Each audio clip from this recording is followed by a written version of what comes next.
A este video he decidido llamarlo ¿Cómo humanizar el neurodesarrollo en tiempos de sobreintervención?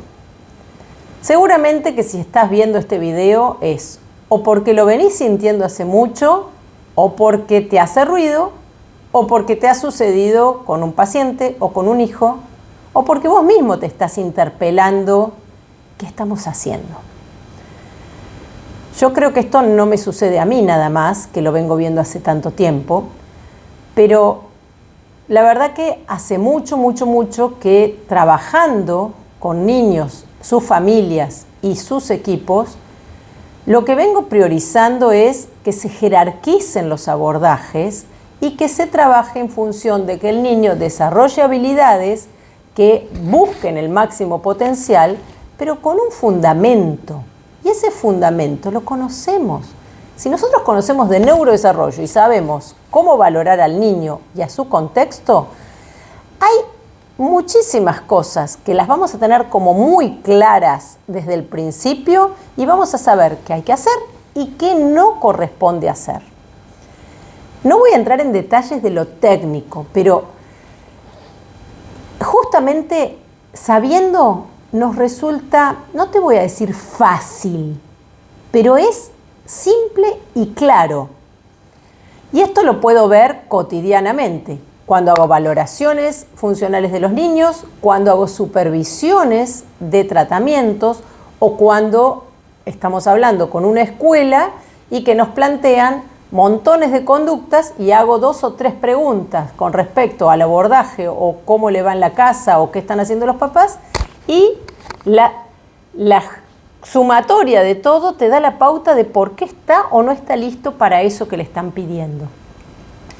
Entonces, hoy conocemos de neuropsicología del desarrollo, hoy conocemos muchísimo de terapias vinculares, hoy entendemos cómo se desarrollan las habilidades porque sabemos de procesos cognitivos subyacentes y también cómo estamos, yo por lo menos que estoy en la práctica diaria, no estoy enseñándote una técnica, no estoy tirándote teoría, estoy en la práctica, lo veo al chico.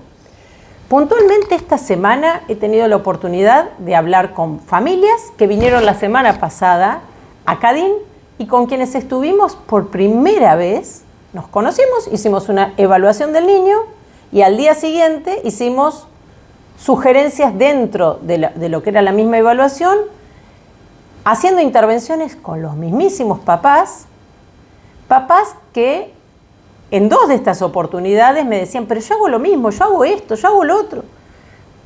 Cuando actuaron jugando, divirtiéndose, haciendo cosas que las pueden hacer en la vida de todos los días, ayer me comentaban 2 de estas mamás cómo había cambiado su hijo, y la verdad que esto no es magia, ni estoy diciendo que ya todo está bien, no, pero los cambios que además la mamá con gratificación notaba, implicaron que la semana pasada el chiquito no los miraba, hacía un juego paralelo, se desorganizaba, lloraba, gritaba o se quería ir, y ahora lo que me cuentan estos papás es que en esta semana hasta está volviendo a pedir el mismo juego con alguna palabra, o está más conectado, o se están riendo juntos, o va y lo busca a los hermanos. Entonces, no quiero entrar en detalles de lo que le pasó a tal o cual chico, pero sí hay algo que está sucediendo y tendremos que plantearnos si es lo mejor para el niño o lo mejor para los adultos. ¿Qué quiero decir con esto? Lo que estamos viendo en la práctica diaria es niños que son derivados para hacer un diagnóstico. Diagnósticos que están siendo hechos a partir de ciertos test, que es verdad que están estandarizados, baremados y son los gold standard para hacer esos diagnósticos, pero algo que sabemos quienes hacemos diagnósticos, esos test se toman dentro de un contexto clínico con experiencia y además haciendo diagnóstico de descarte con otras herramientas. Jamás se deberían usar los test solos ni las evaluaciones deberían describir el test. Nosotros lo que deberíamos hacer es, viene el niño, analizar el niño y elegir qué herramientas nos van a servir para eso, pero tenemos que identificar el contexto familiar, social, las demandas y, por supuesto, conocer de neurodesarrollo típico para saber qué sugerencias, qué indicaciones, qué intervenciones son las precisas en esta etapa. Porque lo que se ve habitualmente es que se está trabajando más sobre el deseo o lo que nos gustaría que haga el niño, instándolo a que se siente cuando quizás no tiene una edad para estar quietito sentado, a que tolere en el aula y se mantenga la cantidad de horas que a los adultos nos gustaría, sin interpretar en muchas ocasiones si el niño está preparado para eso, y después nos vienen a cuestionar por qué se desregula, por qué pega, por qué llora. Muchas veces está sucediendo, lamentablemente persiste este tipo de formato en que van a una entrevista, se les hace el diagnóstico diciéndoles en ese momento cómo se llama el cuadro y que tiene que hacer fonopsicología, psicomotricidad, psicopedagogía. Quizás son terapias espectaculares, pero alguien les dijo: necesitas un profesional que tenga tales habilidades y que pueda trabajar tales procesos en esta etapa. ¿Realmente creemos que por ir al fonoaudiólogo va a hablar, por ir al psicólogo se va a poner bien y por ir al psicopedagogo va a aprender? ¿Realmente creemos que por ponerlo a hacer cosas o cumplir órdenes va a comprender mejor? Hoy conocemos muchísimo de cómo se desarrollan las habilidades emocionales, cómo los adultos tenemos que colaborar para ese desarrollo emocional, cómo impacta el desarrollo emocional o las situaciones de la primera infancia, ya sean de violencia o de amor, en el neurodesarrollo, pero en miles de oportunidades estamos pensando a ver si el chico tiene tal o cual cuadro. Y se le dan las terapias al niño y en millones de oportunidades no se piensa en lo que está sucediendo o en el hogar o en el contexto familiar, que a veces no tienen que ser cosas tan graves, pero a veces hay papás que han perdido un trabajo, mamás que estuvieron emocionalmente inestables en una etapa, un abuelo que se murió y a veces problemas de comunicación que no son trabajados junto con sus padres. Persiste el problema de comunicación en el niño, problemas de desorganización en niños tildados de déficit de atención, y vos ves a los papás manejando el celular o con el televisor prendido o desorganizándolo un poquito más en la mismísima evaluación, y son cosas que solamente con identificarlas los papás van a poderlas revisar y van a cambiar la vida diaria. Nada de esto que estoy contando apunta a que parezca mágico. Ahora bien, tampoco es mágico que un chico de 3 años esté yendo a 4 terapias y que por eso esperemos que ya está todo bien. Tampoco es mágico algo que muchas veces se ha popularizado. Ah, no, que vaya a la guardería, así socializa. Hay niños, y esto lo vemos cotidianamente, que por escolarizarlos sin estar preparados se aíslan más. O niños que llegan a la escolaridad, se tienen que mantener en un sistema que es excelente para algunos niños, pero que no les sirve a otros niños, y por tener que tolerar, después empieza a haber regresiones o empieza a haber situaciones de enojo, rebeldía, como dicen algunos papás, y es respuesta a un sistema. ¿Qué significa humanizar el neurodesarrollo? En primer lugar, que identifiquemos que hay un ser humano, que no es que porque trabajemos con niños es fácil. Es verdad, con los niños vamos a jugar. Las terapias en niños son jugando, pero no puede haber un niño en un consultorio llorando todos los días y los papás afuera creyendo que eso le va a servir, y por otro lado, papás queriendo saber cómo ayudarlo al niño, pero con un nudo en la garganta mientras esperan a ver las maravillas que hace un profesional ahí adentro. Humanizante es considerar qué está pasando y qué le está pidiendo la sociedad para darle las herramientas, pero nosotros como profesionales tenemos que saber qué herramientas podría llegar a lograr si hacemos tal o cual intervención. No deberían los profesionales trabajar a ciegas, ni trabajar por su deseo, ni hacer intervenciones pensando que porque yo le explique verbalmente al niño ya lo va a entender o porque le dé órdenes va a construir algo.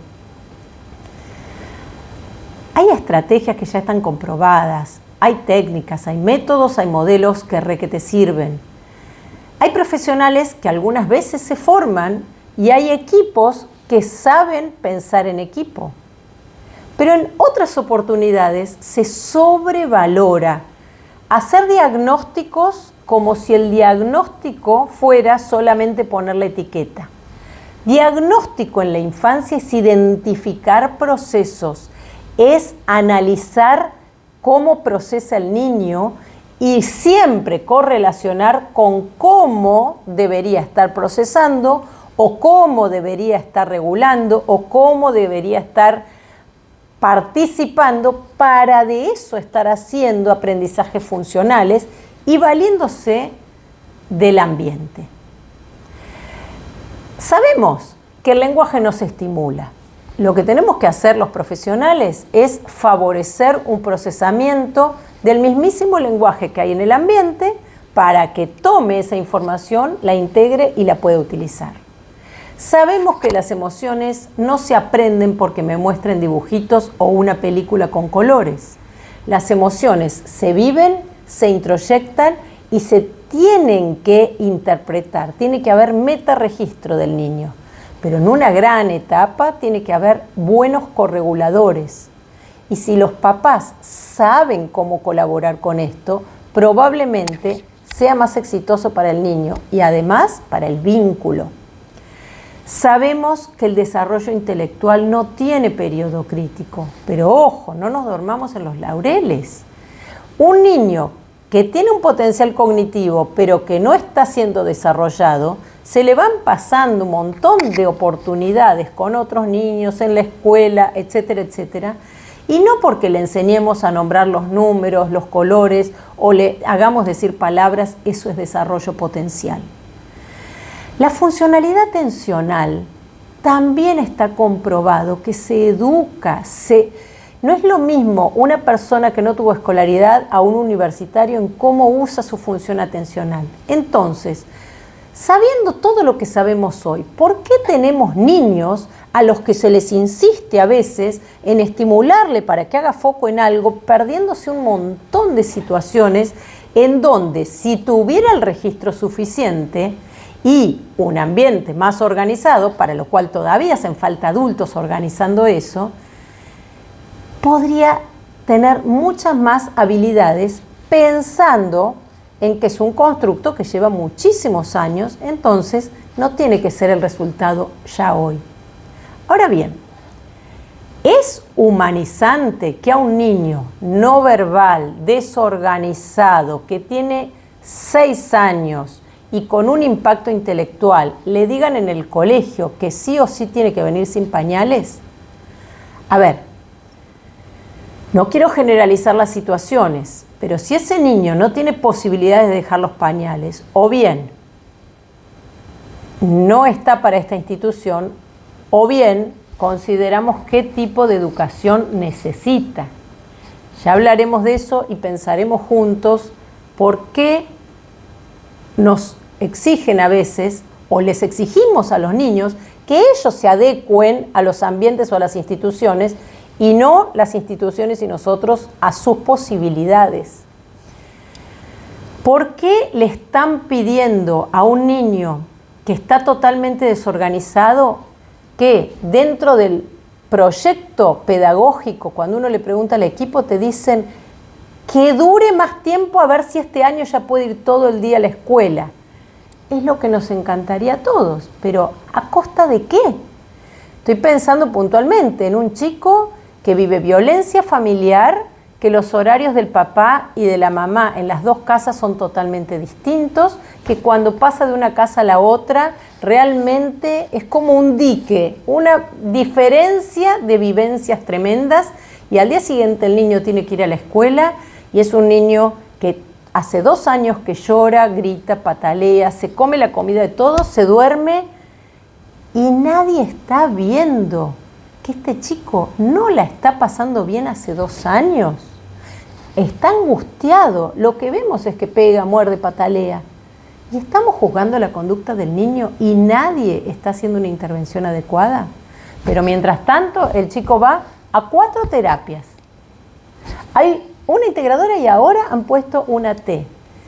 La integradora y la T no saben cómo favorecer que haya situaciones en donde sí se integre con sus compañeros, en donde sí disfrute y en donde sí participe. Porque son 2 chicas amorosísimas, pero que no tienen estrategias. No solo porque el equipo tampoco las tiene, sino porque el chico está en desregulación extrema. Si realmente creemos en la infancia, si realmente creemos en la inclusión y si realmente creemos que estamos queriendo cuidar a los niños, tenemos que pensar en humanizar los abordajes, las intervenciones, conocer muchísimo más, estar formados. No me voy a poner a juzgar, pero no podemos estar trabajando a tientas porque el neurodesarrollo es un periodo que va pasando y son construcciones. Y esas construcciones, cuanto más consolidadas están, más difíciles de modificar. Y todo lo que pasa en la primera infancia ya lo sabemos que es fundamental. Entonces,